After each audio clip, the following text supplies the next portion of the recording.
Galilée, pourquoi regardez-vous le ciel avec étonnement? Jésus reviendra, il vous envoie pour suivre son œuvre parmi toutes les nations. À nous de faire en sorte que le règne de Dieu vienne, que justice et paix progressent sur la terre. Interpellés par cette condition d'ouverture, nous vous prions de bien vouloir vous lever. Chantons de cœur avec la chorale pour accueillir le prêtre et sa suite.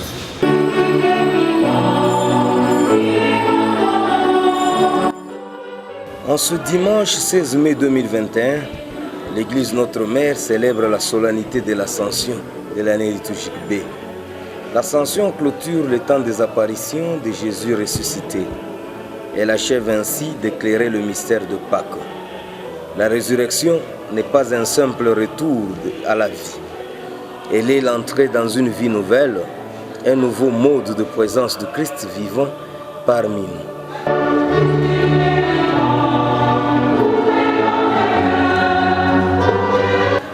L'Ascension est la fête du Christ intronisé dans le ciel, maître du temps et de l'histoire.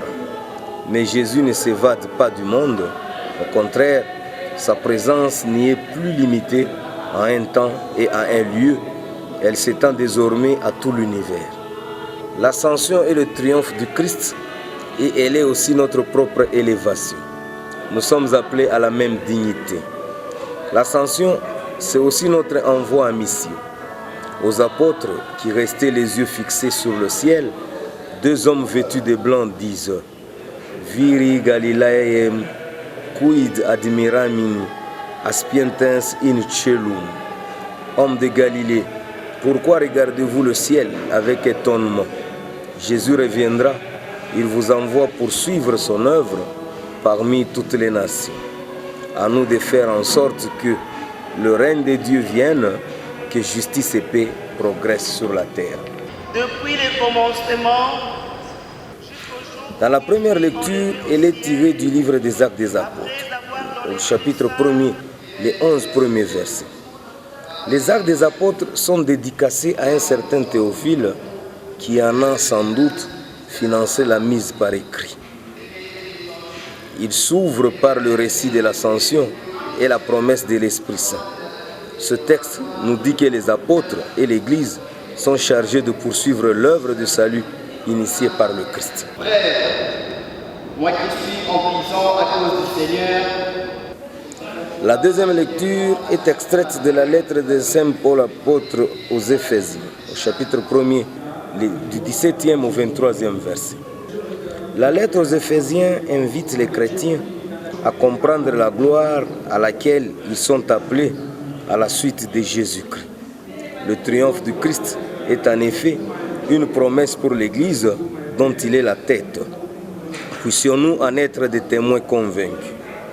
En ce dimanche de l'Ascension, prions Dieu pour le salut du monde et pour que son Église s'y emploie avec ferveur et efficacité.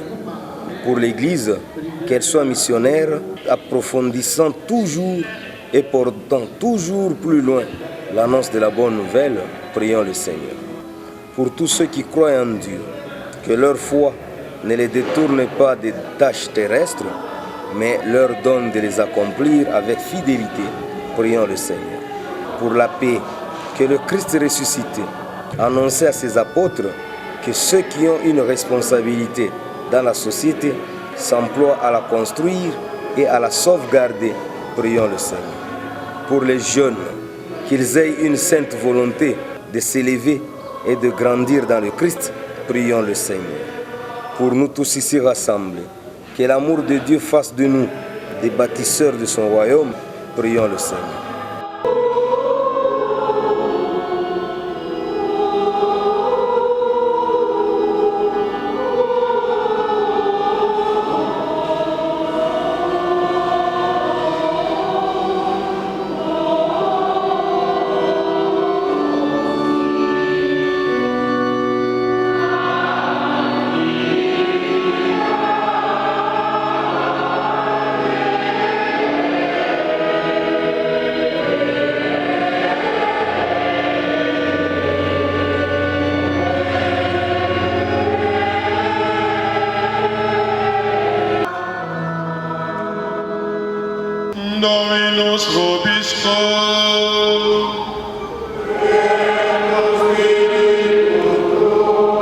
Lectio Sancti Evangelii secundum Marco.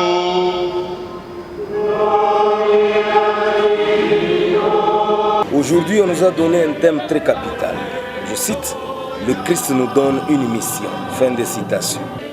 Nous célébrons aujourd'hui l'ascension de notre Seigneur, une solennité qui conclut la série d'apparitions du Christ à ses apôtres et disciples.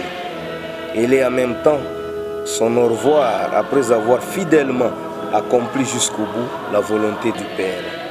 Célébrer cette solennité, c'est en même temps inaugurer une nouvelle ère, c'est-à-dire période post-pascale, où physiquement le Christ est absent, mais agissant efficacement dans l'Église et dans nos vies. Dans la première lecture, Saint Luc commence les dernières instructions du Maître aux disciples.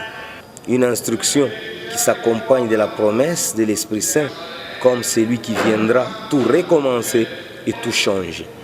Ces instructions visaient à préparer les apôtres à faire face aux multiples défis qui les entendent et que seul le Maître connaît tout ce qui va arriver. Voilà pourquoi il nous rassure de sa présence continuelle et permanente. À travers cette grande solennité, le Christ veut efficacement ou effectivement nous montrer qu'il est l'Emmanuel, c'est-à-dire Dieu avec nous, et en même temps l'alpha et oméga. Observant et méditant le mystère que nous célébrons, une question surgit dans nos pensées. Quelle tâche le Maître confie-t-il aux disciples ?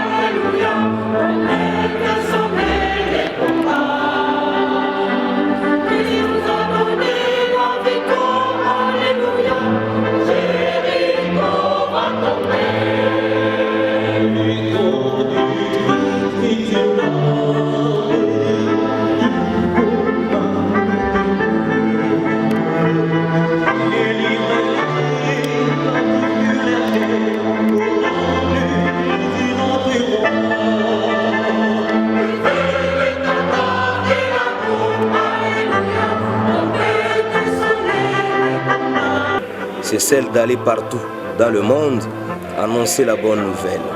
De ce fait, il fait de nous les missionnaires, les envoyés. La recommandation d'aller partout, propager la bonne nouvelle, s'actualise jusqu'à nos jours. Tous les baptisés comme disciples ont la responsabilité de faire connaître le nom du Christ aux autres. Le Christ qui s'en est allé reviendra de la même manière pour nous prendre et nous amener vers la maison du Père, puisqu'il y a pas mal de places préparées pour nous. Acte 1, 11. Le crucial de l'ascension s'explique par la croissance et la maturité des apôtres qui, désormais, peuvent rester sans maître. Après une période d'apprentissage, le Maître veut voir ses disciples sur terrain, faisant preuve de leur habilité de témoigner. Par le baptême, nous nous configurons au Christ et revêtons du statut des disciples du Christ. Comme les apôtres, nous avons la mission et le mandat d'annoncer la bonne nouvelle du Christ là où nous sommes et dans les périphéries du monde. Accepter de porter le manteau de l'envoyé du Christ pour ressusciter de la haine et engendrer les conflits contre ceux qui sont insensibles au message du salut. Nonobstant cela, le Christ n'abandonne jamais ses porte-paroles. Saint Marc souligne clairement les signes qui accompagneront ceux qui auront cru. Marc 16, 17 à 18, dixit le père Jean Yangia, SVD. Lit Monsieur l'abbé Aimé Kiala, un prêtre évoluant en France, mais qui est en séjour ici, en République démocratique du Congo, précisément à la paroisse Saint-Joseph Matongué. Il nous dit ceci. Que je suis un serviteur de l'Église catholique romaine et je suis de passage à la paroisse Saint-Joseph. Kiala, K-I-A-L-A, prénom aimé comme le bien-aimé. Voilà, je suis originaire de la paroisse Saint-Martin. Donc mon activité pastorale, je m'occupe des réfugiés afghans, iraniens et soudanais. Voilà, je suis dans le monde social, en un mot. Voilà, pour la liturgie du jour, c'est l'ascension du Seigneur. Généralement, quand on parle de l'ascension, tout le monde lève les yeux, c'est Jésus qui monte. Mais moi, je voulais partager un peu ma méditation. Comme je l'ai dit en pleine messe, à travers cette méditation, comme c'est la continuité des Pâques, et Pâques dégage le feu, et à travers ces feux, jaillit la lumière de Dieu qui ne faillit jamais. Donc je voulais dire par là qu'entre nous dans la lumière de Dieu qui ne faillit jamais, que chacun d'entre nous crée un espace dans son cœur pour être en relation personnelle avec Dieu. Voilà en un mot un peu ce qui m'a touché, que je voulais partager à l'Assemblée de Dieu.